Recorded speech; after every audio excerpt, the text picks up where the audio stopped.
Hello viewers, hello learners. Welcome to this session on designing teleconferencing sessions. I am Dr. Pula Lakshmi, Assistant Professor in Stride IGNOU. What is teleconference?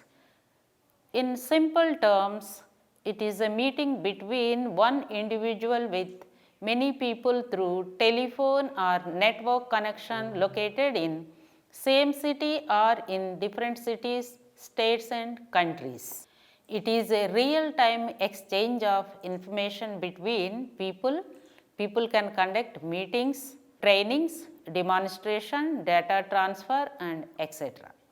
Educational teleconferencing is a valuable medium for distance education. It involves the use of several media and permits interactive group communication by means of a two-way broadcast. Today depends on this technology is accelerating. Technical description. Here the technical description is that it is an electronic means which can bring together 3 or 4 people into 2 or more locations to discuss or share the use of two-way and one-way video, both full motion and slow scan, electronic backboards, facsimile, computer graphics, radio satellite and video text. However, the most essential part of the forms of teleconferencing is a good quality audio system to help immediate interaction among the participants for information exchange. These are a relatively quiet line, ready accessibility and acceptable local and long distance rates. For designing teleconference sessions, we have to be very careful here. Very important for all of us to clearly understand the techniques of organizing teleconferences, which are included, and the most important things are planning. What is that planning? As in any business meeting or careful advanced planning is of a vital importance for the success of teleconferencing. First of all, decide the content of session. Right from the initial stages, one need to be well aware of the possible issues to be involved in discussion and the needs and attitudes of the student participating. We need to know the number of students and the duration of each session. Check all the necessary requirements. Those are a demonstration of equipment including a trial of microphone etc.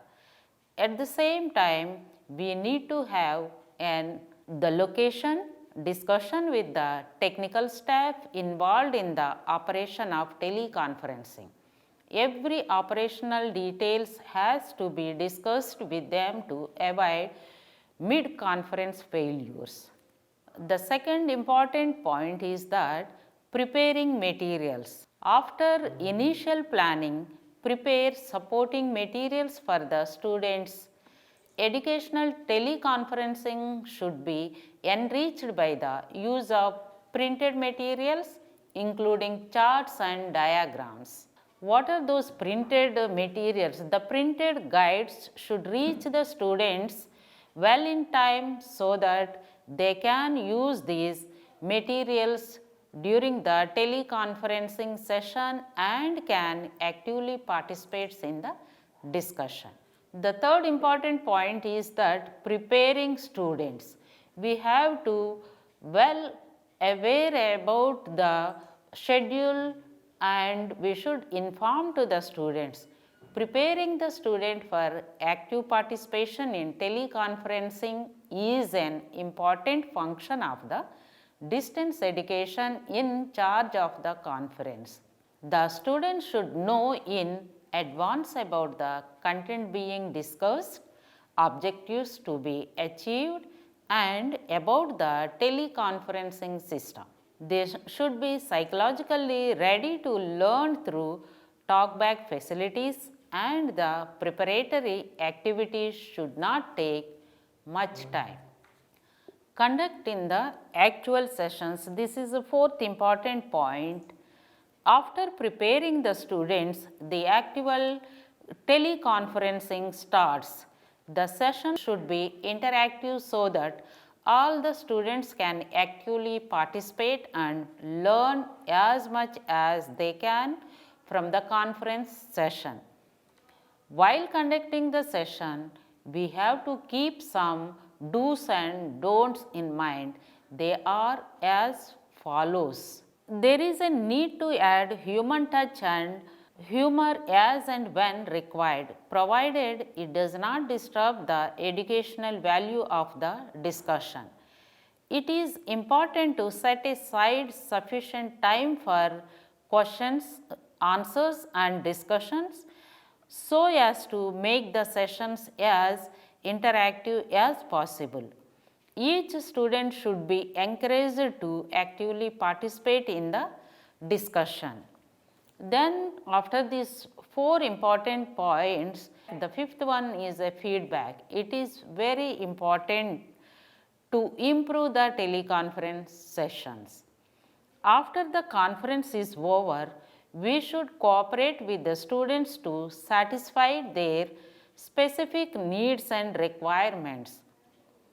Thereafter, they should be given sufficient time to read to this quality of the conference. The expert should have a good audible voice and sound communication skills and should undergo simple addition test before being involved in a teleconference. That is, experts should be selected carefully. The expert should speak directly into the microphone rather than to any side. By doing so, he or she will be able to speak directly to the students. As far as possible, each student should be addressed by name if the number of learners is small enough, like the self-instructional materials. The discussions should be informal. At the same time, the feedback session must help the students know about their performance. Almost equal time should be given for preparing the students for teleconferencing and collecting feedback from them. For the students' convenience, the teleconference session should be recorded and be made available at the study centers for those individual students who could not for any reason participate in the conference. Towards the end of the session, we should motivate the students to send their personally or through letters their reactions to and ideas about the overall effectiveness of the teleconferencing session. Here we have some of the advantages of the teleconferencing. The support for teleconference was mainly due to the consideration of the following advantages. What are those advantages? The advantages are effective support for remote learners. Those who are apart and scattered among the communities, it should reach to them. For this purpose, we have been using these teleconferencing sessions.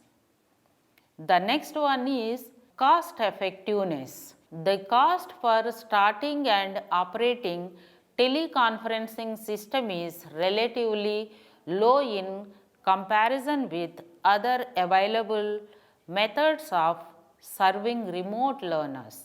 The third advantage of teleconferencing is flexible system. The system used can be adjusted quickly to serve large or small groups. The fourth advantage of the teleconferencing session is familiar instructional mode. The mode of instruction is similar to that of the seminar, with the instructor being in charge of the discussion and able to stimulate multi-location interaction. The fifth advantage of the teleconference is easy scheduling adjustments. A scheduling adjustment can be made almost as readily as for the on-campus classrooms. The sixth advantage of teleconference is multi-locational access control. Access to the instruction in the program can be controlled through a limited number of off-campus centers. The seventh important advantage is that high quality instruction. The quality of instructional materials can be kept high because of the need for careful and early preparation. The eighth important advantage of teleconference is immediate feedback. The teleconferencing system provides the facility for immediate feedback to the learners and allows them to convey their reactions to the tutors. For conducting teleconferencing sessions, some of the limitations are there. What are those? The limitations of teleconferencing are teleconferencing has a certain inherent limitations due to which it is not frequent use in education. Some of these are as follows. What are those? The teleconferencing requires a huge and very efficient telephonic, radio and television network throughout the country. The second important point is this: the chances of technical breakdown are quite high. The third important point is the telephone charges are very high, which all the educational institutions cannot able to afford. The fourth important limitation is this: teleconferencing is a costly technique of instruction. It requires sophisticated technology and expert human power. The fifth important limitation is teleconferencing is a mode of group communication, so the willingness lacking especially among distance learners. The sixth important limitation is it takes time to organize. Types of teleconferencing. The term teleconferencing misleading. Some people interpret the term to mean that television as a medium is a type of teleconferencing. But teleconferencing covers a much wider range of means which are being used in distance education or for other communication purpose. Here we will see the meaning. The tele here means distance, that is talking to the students at a distance, which makes it useful for teaching at a distance. Depending on the use of hardware, there can be three types of teleconferencing. The first one is audio teleconferencing. The audio teleconferencing, where the audio medium is used as a two-way communication, is known as a audio teleconferencing. Most audio teleconferencing communications are auditory. The use of audio teleconferencing is rapidly becoming a preferred instructional medium in advanced countries. Two-way audio communication is a more economic method of academic interaction. For example, the University of Calgary is involved in the creation of a system using audio telephone conferencing, strictly at a teaching tool known as educational teleconferencing. There are some other universities in the developed countries using audio teleconferencing for educational purposes, but such cases are today limited in number. In 1982, Ellis and Champman, there have been a number of studies on the effectiveness of audio teleconferencing. These studies showed that telephone is an effective a medium of education as a face-to-face teaching. These studies conducted in Canada found that upper level undergraduate statistics students taught through teleconference did as well as or better than most campus based students. They have conducted the Ellis and Chapman in 1982. And the satisfaction recorded among the students was high, and remote learners, though the course did not lack rigor or suitable contact. The second important type is the video conferencing. This type of a teleconferencing is arranged by combining two-way video medium. The video teleconferencing increases the quality of interaction because both the teacher and expert and the student can see each other and can share their feelings and experiences. The third important type of teleconferencing is computer teleconferencing, which is adequate facility of suitable hardware. Information can be sent and received at the convenience of both the teacher and the student with the use of computers. It is a most effective way of teleconferencing. The computer conferencing can be text-based or full video-based. Web conferencing methods use chat and instant messaging. Now we will sum up with this, the teleconferencing.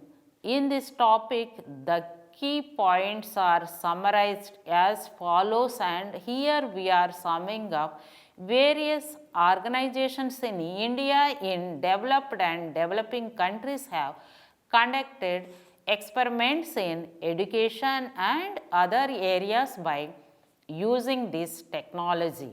It has emerged as a new media and tool for conferencing, training and education.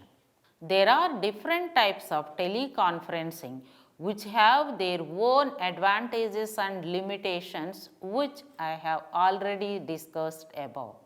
The advantages of teleconferencing, again here summarizing, most of the widely scattered students can be approached through teleconferencing. Many different topics can be covered and scheduling adjustments are easier and constant contact with the teacher. The keywords are here the teleconference and transponder. What is a teleconference? Which I have already explained, but the key word of a teleconference is exchange of information over a telephone network so as to be received by more than one person. Teleconference can be audio based, video based and computer based. Transponder. The transponder is an automatic device that transmits predetermined messages in response to predefined signal. They are used in satellites to transmit specific message related through generation of electromagnetic wave. Here the references and further readings are for to go through and get a more detail about the designing of the teleconferencing. Thank you very much.